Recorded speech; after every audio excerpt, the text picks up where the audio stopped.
कभी ऐसा महसूस होता है कि जिंदगी बस एक दौड़ बन गई है और हम बस भागे जा रहे हैं, ये जाने बिना कि आखिर पहुंचना कहाँ है।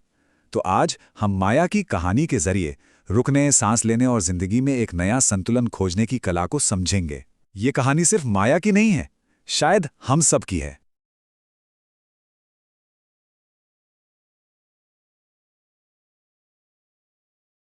तो चलिए कहानी की शुरुआत करते हैं एक बहुत ही सीधी सादी लेकिन उतनी ही गहरी सच्चाई से कि आराम के बाद की सुबह वाकई अलग होती है।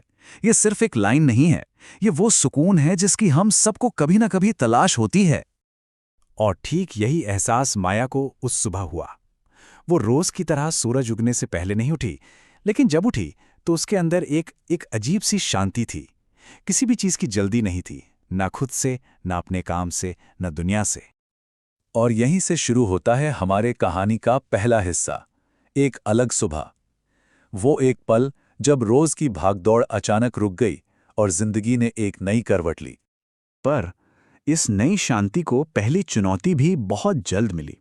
रसोई में उसकी सास ने वही रोज का सवाल पूछा, आज लिखना नहीं?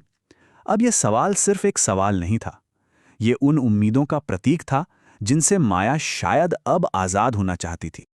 और माया का जवाब बड़ा ही सरल लेकिन उतना ही गहरा था। उसने बस मुस्कुराकर कहा, आज जीना है। ये छोटा सा वाक्य असल में उसके अंदर आए एक बहुत बड़े बदलाव का सबसे पहला और सबसे मजबूत संकेत था।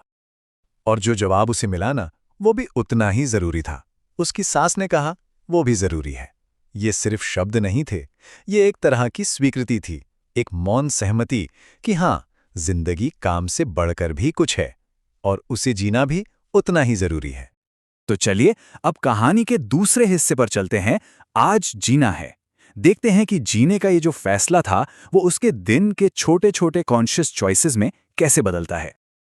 अब उसकी बेटी आर्या स्कूल जाते हुए पूछती है, मम्मा आज तुम क्या करोगी? बच्चों के सवाल ना अक्सर बहुत सीधे होते हैं और हमें अपने इरादों के बारे में एकदम साफ सोचने पर मजबूर कर देते हैं। और यहीं पर वो बड़ा बदलाव देखने को मिलता है। पहले उसका जवाब हमेशा होता था, लिखूंगी या काम करूंगी।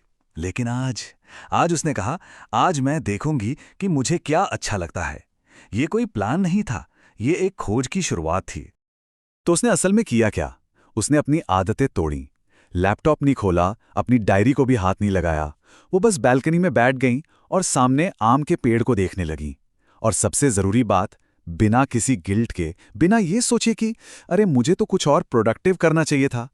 अब हम कहानी के तीसरे हिस्से में आते हैं, चुनने की कला। ये वो मोड़ है जहां माया अपनी इस नई समझ को आजमाना सीखती है और अपनी सीमाएं तय करना शुरू करती है। तभी कॉलेज से एक फोन आता है, महिला दिवस पर एक स्पीच का न्योता, और टॉपिक था घर, काम और पहचान। देखिए, ये वही सवाल था जिससे वो खुद जूझ रही थी। ये एक तरह से असली परीक्षा थी। ये स्लाइड बहुत अच्छे से दिखाती है कि उसके सोचने का तरीका कैसे बदला। पहले हर इनविटेशन एक बोझ लगता था और वो सबको हाँ कह देती थी, लेकिन आज वो चुनना सीख रही थी। उसने एक ही हफ्ते में आए 2 कार्यक्रमों में से एक के लिए साफ मना कर दिया। और जब उसने मना किया तो फोन पर दूसरी तरफ से एक शब्द सुनाई दिया, स्पष्टता, क्लैरिटी। ये शब्द खास तौर पर महिलाओं के लिए बहुत मायने रखता है, जिन्हें अक्सर सब कुछ मैनेज करने के लिए कहा जाता है, चुनने के लिए नहीं। शाम को जब उसके पति आरव ने पूछा, खराब लगा? मतलब मना करके बुरा तो नहीं लगा? तो माया का जवाब था, नहीं, ठीक लगा। ये अपनी पसंद पर मोहर लगाने जैसा था, बाहरी दबाव के बजाय अंदर की आवाज को अहमियत देना। आरव को लगा कि शायद वो लिखने के बजाय अब सोच रही है। मतलब वो बदलाव तो देख पा रहा था, लेकिन शायद उसकी गहराई को पूरी तरह नहीं समझ पा रहा था। लेकिन माया ने उसे बहुत धीरे से ठीक किया। उसने कहा, शायद अब मैं खुद को सुन रही हूं। ये सोचना नहीं है, ये सुनना है, अपने अंदर की आवाज को। और इन दोनों में बहुत बड़ा फर्क है।